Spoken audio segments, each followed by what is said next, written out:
Hello दोस्तों, मैं सुनील कुमार स्वागत करता हूं आप सभी का हमारे यूट्यूब चैनल रेलवे रैंकर्स पर। अंतर्राष्ट्रीय करंट अफेयर्स की जो कड़ी चल रही है, इसमें हमारा माह है सितंबर माह 2025। इसमें सूचकांक है वैश्विक शांति सूचकांक, जिसे कहते हैं ग्लोबल पीस इंडेक्स 2025। ये 19वां संस्करण जारी किया गया है सितंबर में, और ये जारी करने वाली संस्था है IEP institute for economic and peace के द्वारा। 163 देशों को इस सूची में शामिल किया गया है। इसमें जो प्रथम स्थान प्राप्त किया है वो आइसलैंड ने किया है। दूसरा स्थान इसमें आयरलैंड का है। इसमें 23 गुणात्मक और मात्रात्मक संकेतों का उपयोग किया गया है। भारत की जो इसमें रैंक है 115वीं रैंक है, और इसका जो स्कोर है 2.229 स्कोर है। और ये जो आंकड़े हैं लगभग 2024 के जो आंकड़े दिए गए थे उसी के समान है। 2024 में भी भारत की रैंक 115 थी और प्रथम स्थान पर आइसलैंड ही था। देशों के पड़ोसी देशों की स्थिति की बात करें तो भूटान की रैंक 21, नेपाल की 76, श्रीलंका की 97 और चीन की इसमें 98 स्थान प्राप्त किया है। सबसे निम्न स्कोर जो है वो रूस का है 163वां स्थान, और 162वां स्थान यूक्रेन का है। आपको पता है इन दोनों देशों में युद्ध की स्थिति के कारण ये रैंक प्राप्त हुई है। जैविक उत्पादों के व्यापार का समझौता हुआ है भारत और ऑस्ट्रेलिया के बीच में। भारत और ऑस्ट्रेलिया का जो व्यापार है जैविक व्यापार वो $8.96 मिलियन का व्यापार है, और इसमें मुख्य रूप से इसबगोल की भूसी, नारियल का दूध और चावल का हम एक्सपोर्ट करते हैं। इसके साथ ही जैविक उत्पादों में शराब और कृषि उत्पाद इसमें शामिल हैं। इनके साथ में पारस्परिक मान्यता व्यवस्था MRA जिसे बोलते हैं, इसका मतलब होता है जो जैविक मानकों और प्रमाणन की जो प्रणाली है, इसको दोनों देश आपस में एक दूसरे को मान्यता प्रदान करेंगे। तो ये जो समझौता हुआ है पारस्परिक मान्यता व्यवस्था का, ये जो समझौता करने वाली जो संस्था हैं भारत के लिए अपेडा APEDA, इसका मतलब होता है कृषि और प्रसंस्कृत खाद्य उत्पाद निर्यात विकास प्राधिकरण, ये भारत की संस्था है। और ऑस्ट्रेलिया की बात करें DAFF कृषि मत्स्य पालन और वानिकी विभाग, ये ऑस्ट्रेलिया की संस्था है। इन दोनों की संस्थाओं का इसका क्रियान्वयन किया जा रहा है, जिसे हम कहते हैं MRA पारस्परिक मान्यता व्यवस्था। अगला सूचकांक है हमारा वैश्विक नवाचार सूचकांक 2025। ये 18वां संस्करण जारी किया गया है। GII बोलते हैं इसको, ग्लोबल इनोवेशन इंडेक्स। इनोवेशन के क्षेत्र में जिसका सबसे ज़्यादा योगदान है उसको इसमें प्रथम स्थान प्राप्त होता है, जिसमें शीर्ष स्थान प्राप्त किया है स्विट्जरलैंड ने, इसमें फर्स्ट रैंक है। भारत की जो इसमें रैंक है वो 38वीं प्राप्त हुई है, और काफ़ी इसमें उछाल आया है। 2015 में इसमें 81वीं रैंक थी, अब इसमें 38वीं रैंक प्राप्त की है, और काफ़ी उछाल इसमें आया है। इसको जो जारी करने वाली जो संस्था है वो वैश्विक बौद्धिक संपदा संगठन, जिसके हम कहते हैं WIPO। इसमें 80 संकेतकों को शामिल किया जाता है, और 139 अर्थव्यवस्थाओं को इसमें शामिल किया गया, यानी कि 139 देशों के आधार पर यह सूचकांक जारी किया गया है। यदि हम भारत के शहरों में देखें तो विश्व में जो बेंगलुरु का स्थान है वो 21वां है, और ये हमारे भारत में टॉप पर है, जबकि वैश्विक स्तर पर इसका स्थान 21वां है। इसके साथ में इम्पोर्टेंट है मोरक्को में TASL का रक्षा विनिर्माण सुविधा केंद्र शुरू किया गया है। मोरक्को देश में हमारे रक्षा मंत्री राजनाथ सिंह और मोरक्को जो के रक्षा मंत्री थे अब्देल लतीफ़ लोदी और राजनाथ सिंह के मध्य में समझौता हुआ है। इसमें हमारी जो company TASL Tata advance system limited और DRDO के द्वारा एक रक्षा विनिर्माण सुविधा केंद्र बनाया जा रहा है, और इसमें wheeled armour platform WHAP 8x8 का उत्पादन किया जाएगा, यानी कि ये हथियारों के लिए तैयार किया जा रहा है। मोरक्को का सबसे बड़ा रक्षा निर्माण केंद्र होगा ये, यदि तैयार होता है तो। आपको पता है मोरक्को की जो राजधानी है वो रबात है, और रबात में ही रबात का जो दूतावास है वहाँ पर हमारी एक नई रक्षा विंग भी शुरुआत की जाएगी। इसका उद्घाटन हो चुका है रक्षा मंत्री राजनाथ सिंह के द्वारा। मॉरिशस के जो PM थे उनकी भारत की यात्रा हुई है। मॉरिशस के जो PM है डॉक्टर नवीन चंद्र रामगुलाम, और साथ में उनकी पत्नी वीणा रामगुलाम भी आई थी। क्योंकि इनका जो पैतृक गांव है वो भोजपुर जिला बिहार में है। जो मॉरिशस के प्रधानमंत्री, उनका पैतृक गांव जो है भारत से बिलोंग करते हैं, ये भोजपुर जिला बिहार से। इन्होंने वाराणसी में पीएम मोदी जी से वार्ता की थी। और मुंबई में फिक्की के द्वारा एक आयोजित कार्यक्रम था भारत मॉरिशस बिजनेस कॉन्क्लेव। पूछा जा सकता है भारत मॉरिशस बिजनेस कॉन्क्लेव का आयोजन कहाँ किया गया था? मुंबई में फिक्की के द्वारा। और इसमें मॉरिशस को $680 बिलियन का विशेष आर्थिक पैकेज भी इसमें दिया गया है। मॉरिशस के लिए भारत के द्वारा $680 बिलियन का आर्थिक पैकेज दिया गया है। जो ये पीएम साहब आए थे, नवीन चंद्र राम गुलाम जी, इन्होंने काशी विश्वनाथ के दर्शन किए और गंगा आरती की, श्री राम मंदिर अयोध्या में दर्शन किए और तिरुपति जो मंदिर है आंध्र प्रदेश में, वहाँ पर इन्होंने दर्शन किए।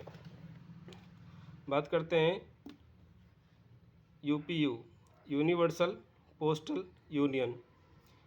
इसमें भारत को अध्यक्ष बनाया गया है 2025 से लेकर 2028 के लिए। 2 कैटेगरी में, एक प्रशासन परिषद, एक डाक संचालन परिषद, इनमें इनको अध्यक्ष बनाया गया है। ये 28वीं यूनिवर्सल पोस्टल यूनियन जो हुई है, इसका आयोजन 8 से 19 सितंबर को दुबई में हुआ है। पूछा जा सकता है कि 28वीं यूनिवर्सल पोस्टल यूनियन का आयोजन कहाँ किया गया था? तो दुबई में किया गया था। और इसमें प्रशासन परिषद और डाक संचालन जो परिषद है, इसके जो अध्यक्ष बनाए गए हैं, भारत को बनाया गया है। इसमें हमारे जो केंद्रीय संचार और पूर्वोत्तर क्षेत्र के विकास मंत्री हैं ज्योतिरादित्य सिंधिया, इन्होंने इसमें भाग लिया और इसका उद्घाटन किया। चीन के द्वारा के वीज़ा लॉन्च किया गया है और इसकी जो शुरुआत लागू हो जाएगा 1 अक्टूबर 2025 से इसको लागू किया गया है के वीज़ा। इसका लक्ष्य क्या है? STEM। STEM का मतलब होता है साइंस, टेक्नोलॉजी, इंजीनियरिंग और मैथमेटिक्स की जो प्रतिभाएं हैं उनको आकर्षित करने का है। इसका कारण है, आपको पता है कि अमेरिका के द्वारा H-1B जो वीज़ा था उसकी राशि को बढ़ा दिया गया है, जिसके काउंटर में चीन ने STEM के जो प्रतिभाशाली लोग हैं उनको आकर्षित करने के लिए अपने देश में बुलाने के लिए ये H-1B वीज़ा के स्थान पर जो है इसके काउंटर करने के लिए के वीज़ा लॉन्च किया गया है और ये चीन में प्रतिभाओं को आकर्षित करेगा। सऊदी अरब और पाकिस्तान के बीच में एक सामरिक रक्षा समझौता हुआ है, सऊदी अरब पाकिस्तान डिफेंस एग्रीमेंट, इसे कहते हैं SPDA। सऊदी अरब पाकिस्तान डिफेंस एग्रीमेंट हुआ है। पाकिस्तान के जो PM हैं वो शहबाज शरीफ हैं और सऊदी अरब में जो प्रिंस हैं वो मोहम्मद बिन सलमान, इन दोनों के बीच में ये समझौता हुआ है। इसमें कहा गया है किसी भी आक्रामकता के खिलाफ वो संयुक्त प्रतिरोध करेंगे। यदि किसी भी देश के खिलाफ जंग होती है तो दूसरा उसमें शामिल माना जाएगा। और यह हो सकता है कि इस्लामिक देशों को एक नाटो संगठन बनाया जा सके, इसकी तरफ एक कदम है, यानी कि शक्ति का क्षेत्रीय संतुलन के लिए इसको तैयार किया गया है। USA जो है इसको ये चाहता है कि जो एशिया क्षेत्र में जो चीन का दबदबा है उसको कम करने के लिए USA के द्वारा एशिया में पाकिस्तान, तुर्की और सऊदी अरब, इन सबको शामिल किया जा रहा है। ऑस्ट्रेलिया के जो PM हैं एंथोनी अल्बनीजी, इन्होंने क्या है कि एक टारगेट किया है कि 2030 तक हम 43% CO2 के उत्सर्जन को कम करेंगे और 2035 तक हम 62 से 70% CO2 के उत्सर्जन को कम करेंगे।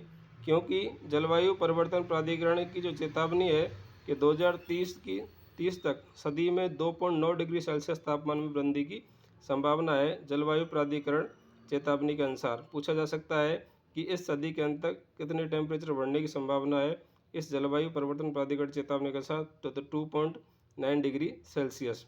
इसलिए ऑस्ट्रेलियन 2035 तक 62 से 70% और 2030 तक 43% CO2 उत्सर्जन में कमी लाने का लक्ष्य रखा है।